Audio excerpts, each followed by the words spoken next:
নমস্কার। এই ভিডিওতে আমরা বৃষ রাশির বা লগ্নের মাসিক ফল দেখব অক্টোবর মাস 2024।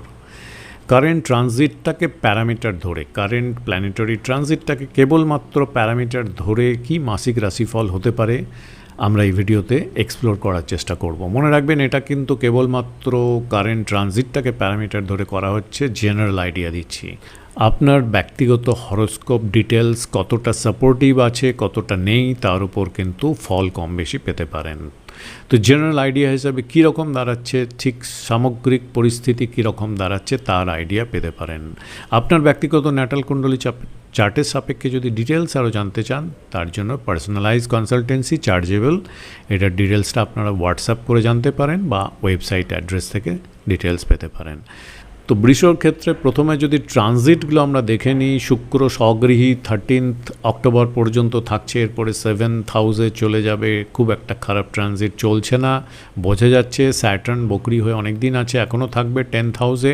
10th হাউস লর্ড 10th হাউসে আছে, লগ্ন বা রাশিতে আছে বৃহস্পতি। বড় কথা হচ্ছে বৃহস্পতি বকরি হচ্ছে 119 দিনের মতো, 9th অক্টোবর টু 4th ফেব্রুয়ারি 2025 পর্যন্ত বকরি থাকছে। 5th হাউসে যেরকম কেতু ছিল, কেতু আছে অপোজিট। 11th হাউসে থাকছে রাহু, এর সঙ্গে 5th হাউসে রবি আপনাদের চতুর্থপতি ট্রানজিট করছে 17th অক্টোবর পর্যন্ত, এবং এখানে বুধ ট্রানজিট করছে 10 তারিখ পর্যন্ত। এরপরে আপনার 6th হাউসে চলে আসবে। মঙ্গল এই মাসে নিচস্থ গৃহে যাচ্ছে 20 অক্টোবরের পরে কর্কট রাশির জায়গায়, যেটা আপনার তৃতীয় স্থান, তৃতীয় ঘর বা হাউস বলতে পারেন। তো এই ট্রানজিটে কী এক্সপেকটেশন হতে পারে ওভারঅলভাবে বৃষর ক্ষেত্রে? প্রথমে আমাদের বলতে হবে যে লগ্নে বকরি গ্রহ আছে এবং সেটা হচ্ছে বৃহস্পতি। তো লগ্নে বৃহস্পতি মতো প্ল্যানেটটা থাকছে, একটা বিগ প্ল্যানেট, এবং এই প্ল্যানেটটা বকরি।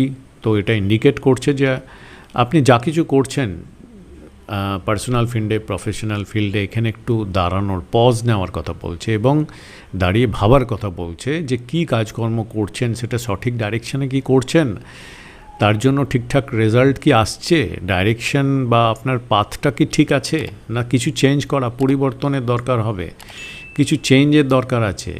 এটা বলছে আপনার লগ্নতে এসে বৃহস্পতি বকরি হয়ে। হ্যাঁ, এখানে বৃহস্পতি কিছু বকরি মানে কিছু 12th হাউসে ফিচার দেবে, মানে খরচা কিছুটা বাড়াবে, ট্রাভেল কিছুটা করাবে, কিন্তু পুরনো বন্ধুত্ব বা সোশ্যাল অ্যাসোসিয়েশন থেকে কোনো এনগেজমেন্ট বা অ্যাক্টিভিটি বাড়াতে পারে, এবং যেটা বললাম খরচা বা ইত্যাদিগুলো একটু থাকবে। এছাড়া যেটা করতে পারে বৃষ রাশির ক্ষেত্রে যেটা মনে হচ্ছে, কেননা মঙ্গলের ট্রানজিটটাও দেখতে হচ্ছে, তো সেখানে business, marriage part up to 20 October পর্যন্ত মঙ্গল যতক্ষণ থাকছে সেকেন্ড হাউসে নিচস্থ না হয়ে, ততদিন আপনাদের ক্ষেত্রে বিজনেস পার্টটা মোটামুটি ঠিক আছে। এখানে ইনকাম বা মোটামুটি গ্রোথের দিকটা, ম্যারেজ বা রিলেটেড যে জায়গাগুলো সেগুলো মোটামুটি ঠিক আছে, এবং এখানে 7th হাউসে তো বৃহস্পতির অ্যাসপেক্ট থাকছে। তো এখানে 20 অক্টোবর পর্যন্ত ঠিকঠাকই আছে। 20 অক্টোবরের পরে আপনাকে একটু নজর রাখতে হবে কিছু জায়গায়। কোথায়? মঙ্গল নিচস্থ হচ্ছে মানে ছোট ভাই বোন, এদের উপর নজর রাখতে হবে বা ফোকাস রাখতে হবে। কোথাও আন্ডারস্ট্যান্ডিংয়ের যে প্রবলেম হতে পারে বা কিছু হচ্ছে, সেগুলো আপনাকে কেয়ারিংয়ের মধ্যে রাখতে হবে। ডিল করার ক্ষেত্রে কমিউনিকেশন পার্টেও আপনাকে সংযত থাকতে হবে। যে কোনো রিলেশনের ক্ষেত্রে এবং ক্ষেত্রেও আপনাকে অনেকটা ফোকাস বা চেক করে রাখতে হবে নিজেকে, যে কোথাও হঠাৎ করে কোনো লুজ টক বা কোনো কিছুর রিলেশনের তারতম্যের জন্য, কোনো কারণের তারতম্যের জন্য কোনো প্রবলেম বা ইম্প্যাক্ট পড়ছে কিনা নেগেটিভভাবে, সেই জন্য একটু অ্যালার্ট থাকতে হবে। এবং 20 তারিখের পরে যেটা বলছে সেটা হচ্ছে আপনাকে একটা ডিসিপ্লিনের মধ্যে নিজেকে নিয়ে আসতে হবে বেশি করে, এবং লড়াই ঝগড়া থেকে নিজেকে একটু সরিয়ে রাখা, এটার ইন্ডিকেশন বা এটার কথা বলছে। 20 তারিখের আগে পর্যন্ত কিন্তু আপনাদের ক্ষেত্রে একটু কমিউনিকেশন পার্টে, কথাবার্তার ব্যাপারেও যথেষ্ট সংযম বা ডিসিপ্লিনের পরিচয় দিতে হবে। মঙ্গলের যে দৃষ্টিটা ডাইরেক্ট অ্যাসপেক্ট 8th হাউসে পড়ছে, তো সেক্ষেত্রেও কিন্তু আপনার বডি মুভমেন্টটা ওপর একটু খেয়াল রাখতে হবে। কোনো বডি মুভমেন্টের কোনো প্রবলেমের জন্য হঠাৎ করে অ্যাক্সিডেন্ট, ঝামেলা বা প্রবলেম বা ক্যাওস তৈরি হয়ে যাওয়া, এই ব্যাপারটার উপর খেয়াল রাখতে হবে। এছাড়া যেটা বলছে যে স্পাউস, ইনলজ এদের সঙ্গে বোঝাপড়া ঠিক রাখা, এগুলো দেখতে হবে আপনাদের, কেননা মঙ্গল কোনো না কোনোভাবে আপনাদের এই জায়গাটা মানে 7th হাউস, 8th হাউস এই জায়গাগুলো কিন্তু প্রভাব ফেলতে পারে। শুক্র আপনাদের ক্ষেত্রে হচ্ছে টরাসের ক্ষেত্রে হচ্ছে 6th হাউস লর্ড, নিজ রাশিতে থাকবে। তো রোগ, ঋণ, শত্রুতা, শত্রুতা কম হতে পারে। খুব একটা শত্রুদের থেকে বা এনিমি থেকে ডিস্টারবেন্স কম থাকার জন্য আপনার কাজকর্ম পরিকল্পনা আপনি স্মুথলি এগিয়ে নিয়ে যেতে পারবেন। হেলথ ওয়াইজ কোনো খুব মেজর কিছু মনে হচ্ছে না, এবং আপনার কোনো ঋণ যদি থাকে, ওভারবার্ডেন থাকে, সেগুলো দেখবেন অনেকটা শর্ট আউট হওয়ার রাস্তা তৈরি হচ্ছে, বা যারা ঋণ পেতে চাইছেন বা সেই ক্ষেত্রে হয়তো কিছুটা আপনার সুবিধা হতে পারে, সেগুলো আপনার ফেভারে অ্যাপ্রুভ হতে পারে বা পেতে পারেন, এই সব দিক থেকে হেল্প হতে পারে। শুক্রের ট্রানজিট এরপরে 7th হাউসে যাওয়ার জন্যও কিন্তু মোটামুটি আপনার ওভারঅলভাবে কিন্তু খুব একটা খারাপ কিন্তু থাকছে না। 5th হাউসটা যেটা আছে মানে সন্তান বলুন, লাভ অ্যাফেয়ার, রোম্যান্স, এই জায়গাটা কিন্তু একটু ডিস্টার্ব মনে হচ্ছে। সন্তানের ওভারঅল প্রোগ্রেস বা আপনার